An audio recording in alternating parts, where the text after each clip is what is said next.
Vamos sair aqui do bastidor rapidinho. Gente, acaba de sair decisão. Alexandre de Moraes mandou a Polícia Federal ouvir Bolsonaro em até 10 dias sobre os atos criminosos do dia 8 de janeiro. Atenção, o ministro do Supremo Tribunal Federal, Alexandre de Moraes, deu 10 dias para a Polícia Federal interrogar Jair Bolsonaro sobre os atos criminosos do dia 8 de janeiro. É um avanço na investigação dos atos do dia 8 e às vésperas de uma decisão do Supremo, num primeiro julgamento das pessoas que foram presas. Uma leva daqueles mais de 2 mil presos vai ser julgado pelo Supremo logo mais. Então, Alexandre de Moraes agora dá data. Bolsonaro, que diz nada ter a ver com os atos criminosos do dia 8 de janeiro, agora terá 10 dias, vai ter de falar à Polícia Federal a respeito de sua eventual participação ou omissão. O fato dele ter feito postagens depois do quebra-quebra já instituído, né, com nova desinformação, ataque às instituições, o inferno já tinha acontecido. Aí depois Bolsonaro apaga, mas é claro, como dizem por aí, o print é eterno. Por que que o ministro da Justiça dele, Anderson Torres, que está preso, tinha uma minuta do golpe dentro de casa? Só me diz de quem é a informação de que o ministro mandou a PF ouvir o Bolsonaro em até 10 dias para poder dar o crédito aqui? Ah, beleza, maravilha. Olha só, Alexandre de Moraes, gente, então vai tentar... a PF, né, vai, sob ordem de Alexandre de Moraes, concatenar e ouvir o que o presidente, ex-presidente da República, tem a dizer sobre isso. Anderson Torres tinha uma minuta de um golpe que, infelizmente, coadunava em várias partes com um discurso recorrente de Bolsonaro contra a justiça eleitoral durante o período das eleições, antes, durante e depois de derrotado. Tudo isso a gente traz para você. A informação é do nosso Lucas Mendes. Vem para cá o meu time todo, trazendo aqui detalhes, né, dessa decisão. Está aqui importantíssimo a decisão do ministro Alexandre de Moraes. Agora a gente vai baixar aqui a íntegra. Pronto, olha, trata-se de um inquérito instaurado a pedido da Procuradoria-Geral da República, né, para apurar os possíveis autores intelectuais e partícipes da instigação, ou seja, né, é quem pensou e quem instigou o crime, já que, né, ficar o dia inteiro, vai lá e mata, vai lá e mata, vai lá e mata, vai lá e mata, também não pode, é crime, né? Bom, e aí ele diz, né, em decisão proferida no dia 13 de janeiro, a Procuradoria, diante da notícia de que o ex-presidente não estava no Brasil, ele será interrogado em momento oportuno. Em 30 de março, escreve Moraes, foi noticiado o retorno do ex-presidente ao Brasil. É o breve relato descido. Aí ele diz, no caso dos autos, a oitiva de Jair Bolsonaro é indispensável ao completo esclarecimento dos fatos investigados. Conforme amplamente veiculado na imprensa nacional, Bolsonaro retornou ao Brasil em 30 de março, tornando possível a realização da diligência solicitada pelo Ministério Público. Aí ele vai e traz mais um trecho do que a PGR disse e vai. Diante do exposto, defiro o requerimento formulado pela Procuradoria-Geral da República e determino à PF que proceda a oitiva de Bolsonaro no prazo máximo de 10 dias, devendo a PGR ser previamente avisada do dia para, se entender necessário, acompanhar a oitiva. A decisão é de hoje, sexta-feira, que chega com muita notícia, trava o bastidor no meio, informação urgente. Veja que se trata da investigação sobre, né, a eventual mentoria intelectual e sobre instigação, aqueles que instigaram os atos criminosos do último dia 8 de janeiro. Eu começo com você, Renata Agostini. Essa decisão, ela segue uma decisão que foi tomada ainda em janeiro pelo próprio ministro Alexandre de Moraes, acatando o pedido da Procuradoria-Geral da República para que Bolsonaro, então, constasse nessa investigação, passasse a fazer parte dessa investigação. os investigadores estão tentando nesse momento é avançar sobre quem arquitetou ou quem ajudou a organizar os atos golpistas do dia 8 de janeiro. Então, você tem algumas frentes nesse momento, perguntas que ainda estão em aberto. Há um esforço para se identificar todos que participaram, há um esforço para ouvir, colher os depoimentos e poder seguir com o devido processo para cima daqueles que já foram, então, identificados e, inclusive, presos, né? Tem um grupo grande que a denúncia já está avançando e há essa frente de investigação para entender o quadro mais amplo. Então, como que toda aquela gente se organizou para chegar lá naquele dia? Elas estavam seguindo a mando de alguém ou, eventualmente, motivadas pelo discurso de quem? É nesse contexto que entra a figura do ex-presidente. Por não só falas dele, mas publicações nas redes sociais que o ex-presidente fez e que chamaram a atenção das autoridades da Procuradoria-Geral da República, e o entendimento de Alexandre de Moraes é que ele deveria sim figurar, o ex-presidente deveria sim figurar entre os investigados nesse caso. A gente tem então agora uma decisão que parte do Supremo como consequência do retorno de Bolsonaro ao país. Demorou muito, ficou meses lá nos Estados Unidos, mas a partir do momento que ele volta ao país, é possível colher o depoimento e a versão dele sobre os fatos. Yuri Pita, quero te ouvir, porque isso a gente precisa olhar também um pouco à luz do que argumentou o Ministério Público ao pedir a inelegibilidade de Bolsonaro no processo que avalia o uso da estrutura pública do Palácio do Planalto, do Palácio do Itamaraty, para disseminação de desinformação, fake news, a embaixadores de mais de 70 países e, claro, né, instigar a base a se insurgir contra as urnas eletrônicas e, em última instância, contra o resultado da eleição. Os atos do dia 8 de janeiro são mencionados no parecer da Procuradoria-Geral Eleitoral e eles dizem, olha, eu não estou analisando o aspecto criminal, mas eu estou dizendo que, do ponto de vista de trama eleitoral, havia uma clara tentativa de instigar e de tirar a confiança do eleitor na urna eletrônica e no processo eleitoral em última instância. Yuri. Sem dúvida, porque as pessoas só cometem a loucura que cometeram no 8 de janeiro porque estavam ouvindo um discurso constante de contestação da lisura do processo eleitoral. Boa tarde, Dani, Leandro, Renato e quem está com a gente aqui no 360. E nesse despacho do ministro, nessa decisão do ministro Alexandre de Moraes, importante colocar também, conectado com esse assunto, do constante discurso de fraude em relação às urnas eletrônicas, que nunca foram nem sequer tiveram mínimo de indício de que pudesse ocorrer qualquer tipo de fraude que não respeitasse a vontade do eleitorado brasileiro. Nessa decisão é citado ali que a Procuradoria-Geral da República faz menção a uma postagem feita em redes sociais por Jair Bolsonaro 2 dias depois do 8 de janeiro. E o que era essa postagem?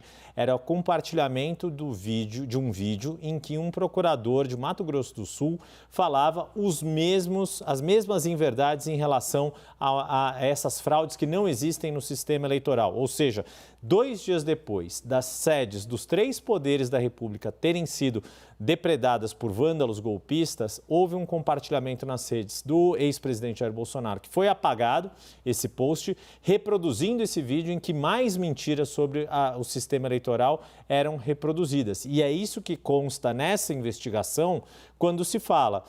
Não se tem notícia de que atos golpistas tenham se concretizado posteriormente a esta publicação atribuída ao representado. De fato, não houve nenhuma outra tentativa de ato golpista depois do 8 de janeiro, nem depois do dia 10 de janeiro à noite, quando foi postado isso. Mas há aqui adequação em tese, né? Há a possibilidade de se fazer uma investigação de incitação ao crime, ou seja, de fazer um discurso que leve as pessoas ao cometimento de atos que não estão previstos na nossa legislação, ou seja, cometer crime pelo Código Penal a partir do que dizem, a partir do que são insufladas a fazerem ou a terem ideias de fazer.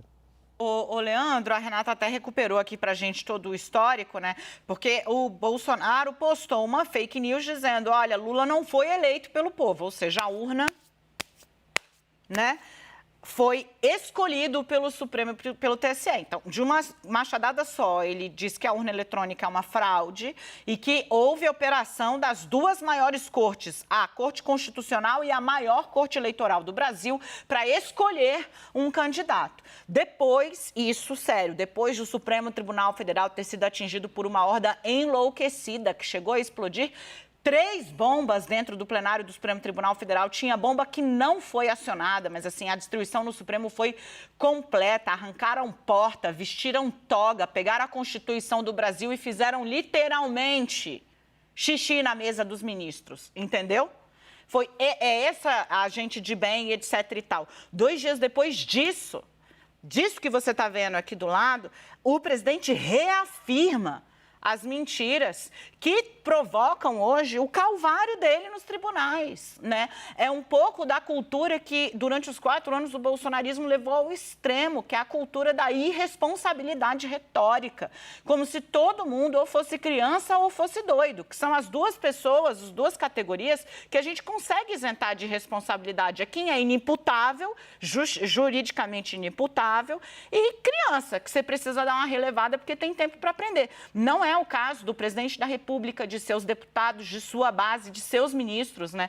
E, de novo, né, ele refaz essas acusações, o que motiva o pedido da PGR a respeito. Olha, depois do estrago feito, não consegue, né, se acalmar um pouco, situar, né? E aí agora tem 10 dias para explicar o que ele quis dizer com isso. Dani, boa tarde para você, para todo mundo que está com a gente aqui no 360. Eu vou até pegar dessa cronologia, porque me parece que o elemento que mais associa o Bolsonaro ao 8 de janeiro é esse vídeo, no dia 10, em que ele reforça todas as mentiras que se tornaram, infelizmente, convicções de boa parte das pessoas que foram lá para a Praça dos Três Poderes quebrar tudo. O ex-presidente da República passou o mandato inteiro brigando com o Supremo Tribunal Federal, com o Congresso, dizendo que se ele perdesse a eleição, ela teria sido roubada, essa eleição. Passou o mandato inteiro duvidando da própria eleição dele. Criou um caldo ali para duvidar do sistema eleitoral. E a pauta dessas pessoas que foi para a rua destruir tudo na Praça dos Três Poderes no dia 8 de janeiro era essa. Então, o discurso durante 4 anos influenciou naquele dia, e isso não tem muito como a gente negar, porque estava nas palavras de ordem daquelas pessoas ali. Esse é um ponto. Mas aí você chega no 10 de janeiro, quando o Bolsonaro, depois do estrago feito, reforça todas aquelas mentiras. Só que vou dar alguns passos atrás para a gente ver, e um na frente, né? Vou dar 2 atrás e um na frente para ver como é que o Bolsonaro tem falado sobre o 8 de janeiro. Quando ainda era presidente da República, ele faz uma live no dia 30 de dezembro dizendo que era um absurdo e que não havia justificativa para ninguém entrar em Brasília com uma bomba. A Polícia Federal tinha feito uma operação de urgência ali naquele dia. Não lembro se... As autoridades conseguiram impedir que uma pessoa que queria explodir uma estação de luz o fizesse. E aí o Bolsonaro comenta esse fato dizendo que aquilo era um absurdo, aquilo era um exagero. Beleza, isso 30 de dezembro de 2022. Aí ele vai para os Estados Unidos, acontece o 8 de janeiro, ele não fala nada, só no dia 9 que ele usa o Telegram dele, que é um, enfim, aplicativo de mensagens, que ele tem um canal oficial e passa a se comportar como se fosse presidente. Um dia depois de tudo que aconteceu em Brasília... Importante você ter falado isso, porque foi muito doido, né? Sim. Anunciando medidas que ele já não estava mais ele no fez, poder. ele entre o dia 1º, ele fez uma série de comunicados desde o dia 1º de janeiro, mas no dia 9 é mais impressionante porque ele fala sobre realizações do governo dele, como se não tivesse saído da presidência da República, como se ainda fosse presidente, como se tivesse, enfim, aponta feitos econômicos ali dos 4 anos anteriores. De fato, foi algo, enfim, esquisito, para dizer o mínimo, porque Brasília estava totalmente destruída. Isso foi no dia 9 de janeiro. Aí no dia 10 ele vai no Facebook e posta esse vídeo que o Yuri fez referência, que, enfim, tá ali com toda aquela coletânea de mentiras condensada na avaliação de um membro do Ministério Público, né? Bastante complicado, dando um sentido de verdade enfim, dando um sentido para a vida daquelas pessoas que estavam ali, ficaram nos quartéis depois das eleições, querendo um sentido para essa mentirada toda que pautou essa destruição lá de Brasília. E aí, para fechar, lá nos Estados Unidos, na Flórida, o Bolsonaro começou a fazer umas aparições públicas. E aí ele passa a defender os extremistas do 8 de janeiro. Em 27 de fevereiro, por exemplo, ele, num evento na Flórida, diz que eram chefes de família que estavam ali em Brasília e que estavam sendo tratados, as pessoas presas, como terroristas. Então, quando a gente olha nesse espectro amplo, dá para a gente perceber uma ligação do Bolsonaro com o 8 de janeiro, umbilical. Vamos ver qual a explicação que ele vai dar para a Polícia Federal sobre tudo isso.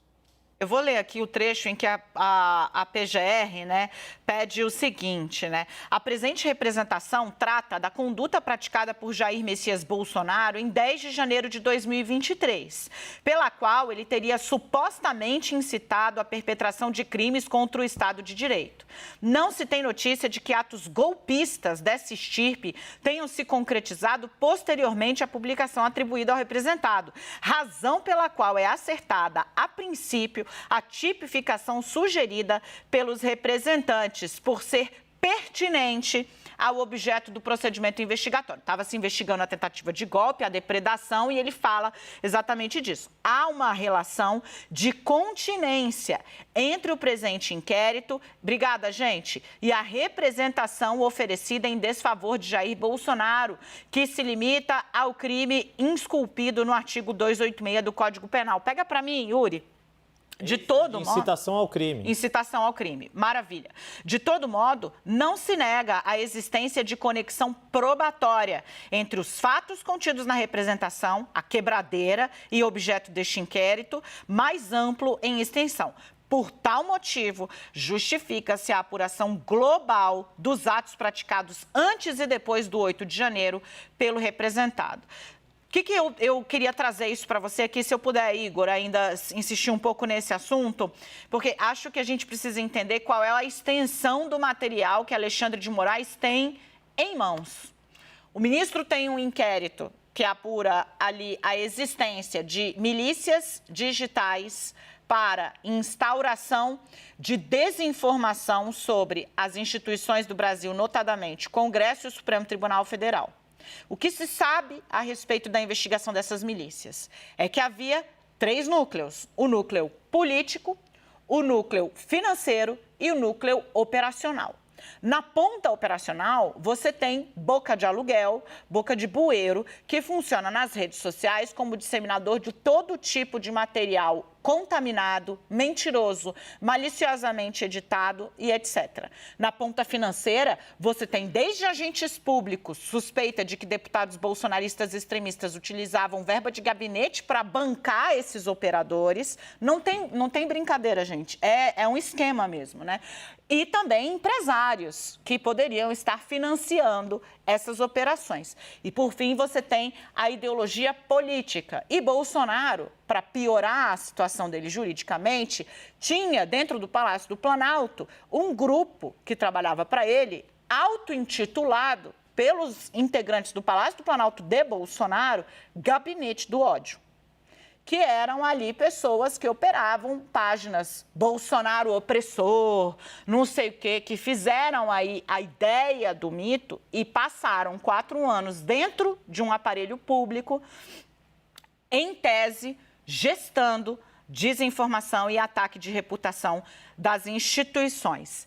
Junte-se a isso e ao material coletado ao longo desses 4 anos que podem explicar por quê essa horda agiu com tamanha fúria contra o Supremo, o Congresso e a presidência ocupada por Lula, ao que aconteceu durante a eleição, com a pregação de Bolsonaro falaciosa contra as urnas, que está em análise no TSE, e ao inquérito agora que apura a responsabilidade pelos atos antidemocráticos, criminosos do dia 8 de janeiro. Os depoimentos que foram tomados por esses que estão aí exatamente vestindo as cores que Bolsonaro mandava eles irem para a rua, carregando os dizeres que Bolsonaro estimulou, inclusive em frente de quartel, durante manifestação golpista. Isso aconteceu. Os depoimentos dessas pessoas podem dar para a justiça uma dimensão mais clara da participação, consciente ou não, do governo Bolsonaro no ideário que leva a essa insurreição golpista. Renata?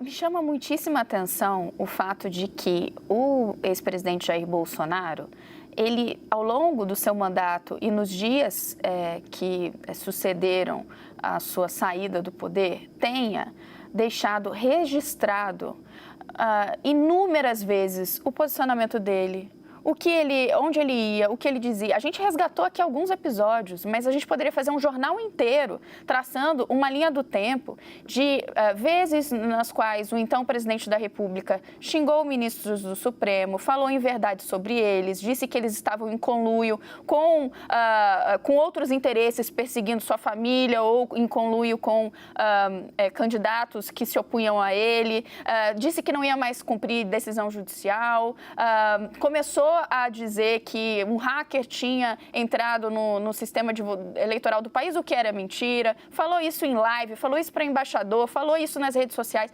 O presidente, o ex-presidente agiu de forma desabrida.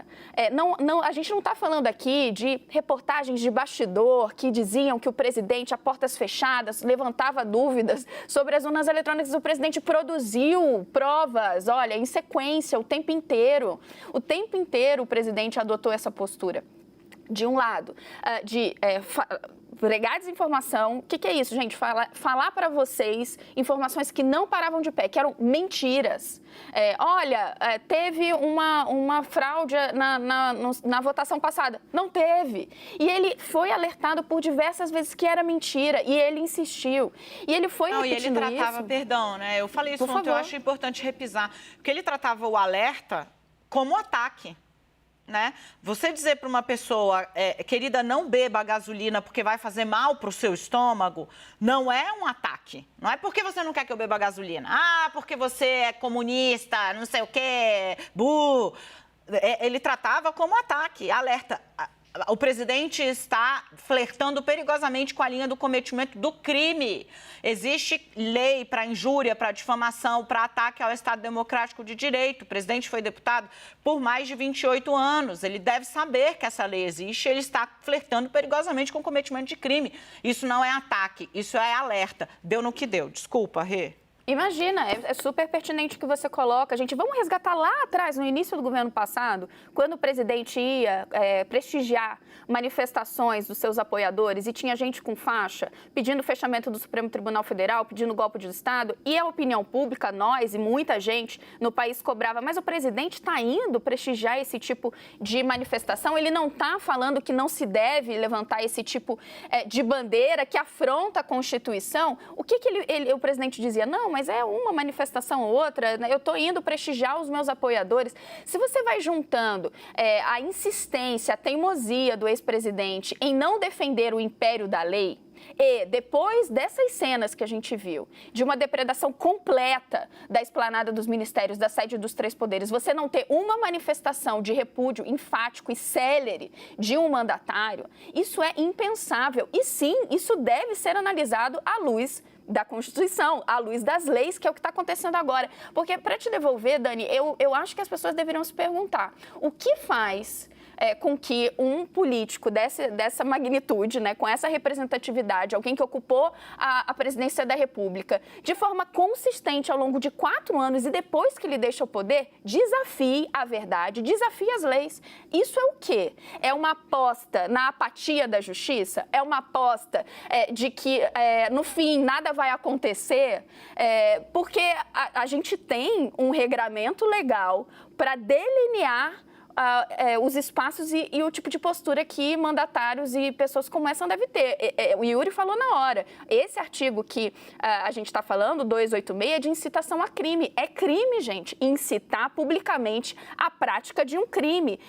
É um crime previsto com detenção de 3 a 6 meses ou multa. Está lá. E o ex-presidente tinha que saber disso. A Renata lança, né, um questionamento, ela lança um questionamento para provocar a reflexão do telespectador, mas eu vou pedir para o Yuri Pita emoldurar com o histórico, né? Ela pergunta, o presidente, então presidente, flertava com o crime, né, com o crime de incitação ao crime, porque está lá no Código Penal apostando na apatia dos tribunais. Yuri, o que a experiência internacional nos mostra, né? Você cria um caldo social para emparedar, e assim, muitas vezes, foi feita pela ditadura aqui no Brasil. Não é nenhuma fórmula nova, né? Modificar a estrutura das cortes superiores para que elas se amoldem à vontade de quem ocupa o poder. É o caminho de todos os autocratas, está em todos os livros sobre a morte da democracia. Emoldura com a foto histórica, Yuri, para quem está em casa não ter ou ter elementos para entender melhor o que a experiência nos mostra sobre isso.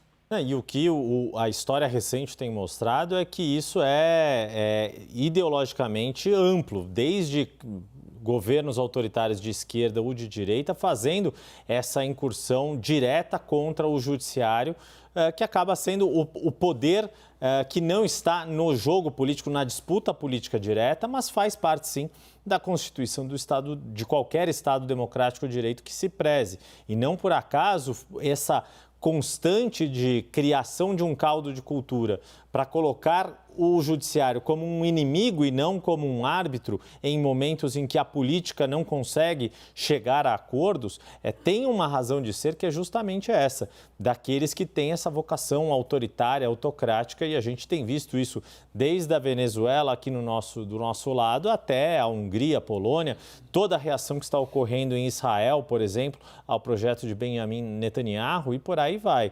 A grande questão, indo mais direto ao caso do quanto a situação de Bolsonaro, ao fazer essa postagem 2 dias depois do momento mais grave desde que o Brasil recuperou a democracia em 85, foi o 8 de janeiro de 2023, foi justa essa postagem é o que o coloca mais diretamente aos fatos mais graves de mais proximidade com qualquer tipo de tentativa de ruptura institucional que se tem notícia desde 85.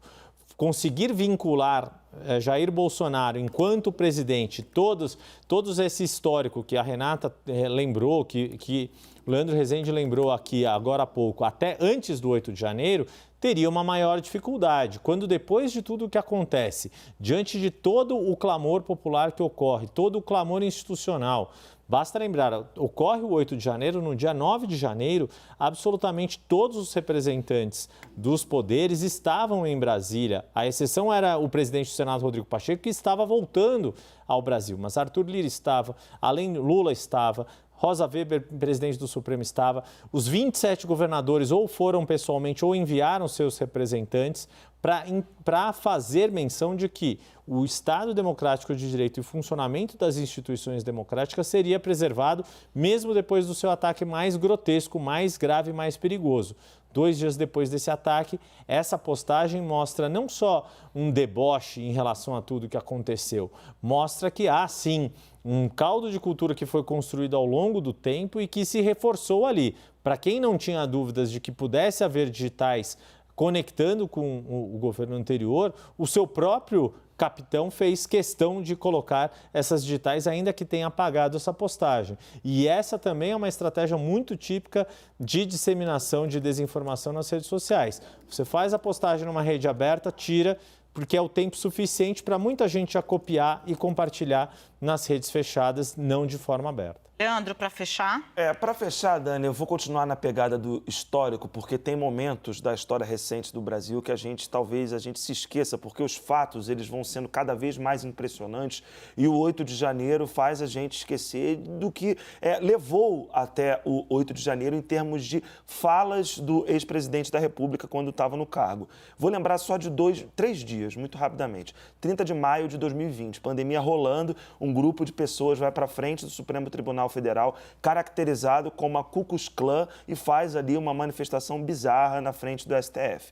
Ato contínuo, dia 31 de maio, Bolsonaro anda a cavalo pela Praça dos Três Poderes, saudando pessoas que estavam ali pedindo intervenção militar, fechamento do Supremo Tribunal Federal. Momento super grave ali, ainda no começo da pandemia da Covid-19. Vou cortar para o dia 7 de janeiro de 2021, quando o Bolsonaro fala ali no cercadinho, né, com seus apoiadores e diz que se o Brasil não tivesse o voto impresso nas eleições de 2022, o problema seria maior do que os Estados Unidos tiveram. E aí ele faz uma referência ao Capitólio. A frase exata é: se nós não tivermos o voto impresso em 22, uma maneira de auditar o voto, nós vamos ter problema pior que os Estados Unidos. E aí é um pouco do que o Yuri falou. Essas manifestações, essas falas do Bolsonaro viram vídeos curtos que circulam indefinidamente.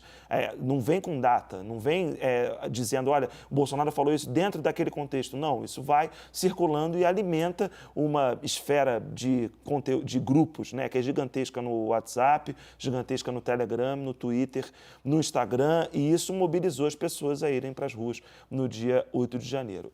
E eu citei só 2 exemplos de uma longuíssima lista de ataques ao Supremo, de colocação do nosso sistema eleitoral em dúvida, Dani. Para fechar, a gente está falando aqui de gente que trabalhou a desinformação, como eu disse, né? Um grupo que tem estamentos diversos.